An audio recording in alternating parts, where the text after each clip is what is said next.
« 240 secondes enquête ».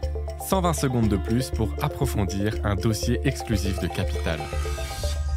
Ce week-end, 240 secondes enquête parle tourisme. Entre plateformes éthiques, hôtels de luxe et start-up qui montent, des Français veulent leur part du gâteau. Certains font de l'ombre à Airbnb, d'autres misent sur le haut de gamme et ça paye. Capital a enquêté.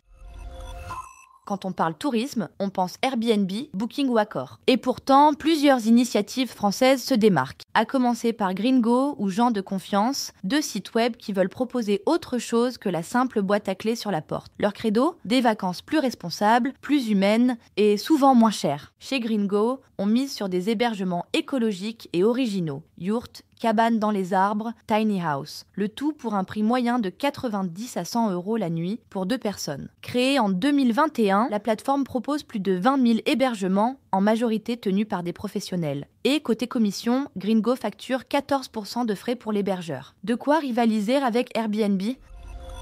Même volonté de se démarquer chez Gens de Confiance, un site communautaire fondé à Nantes en 2014. Ici, les voyageurs doivent au préalable obtenir 3 parrainages s'ils veulent accéder aux annonces. Même si la plateforme compte désormais 2 millions de membres, ce système vise à rassurer les hôtes et éviter les mauvaises surprises. Autre atout, son catalogue de logements. Chez Gens de Confiance, près de 60% des 20 000 locations saisonnières ne sont pas publiées sur d'autres plateformes. Le site vante également son offre de maisons familiales, pouvant accueillir 10 personnes et plus.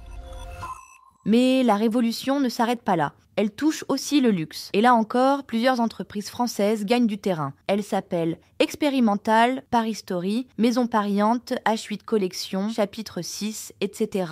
Derrière ces noms se cachent des entrepreneurs qui veulent sortir du tout standardisé. Exit les chambres copier-coller et les hôtels impersonnels. Ici, chaque adresse raconte une histoire. Emmanuel Sauvage, directeur général d'Evoque Collection, se décrit comme un créateur de souvenirs. Dans ces 5 établissements, tous des 5 étoiles, la décoration est accordée au lieu de l'hôtel, il y a de la cuisine de grands chefs et les salons accueillent des événements culturels. Avoir de jolies chambres et un petit déjeuner ne suffisent plus. Il faut que l'hôtel soit un lieu de vie, expose Julie Marang, co-gérante du groupe Paris Story avec sa sœur Alexandra. Alors que le prix de la nuitée dans son grand hôtel du Palais Royal dépasse les 1 000 €, des clients sont refusés tous les jours.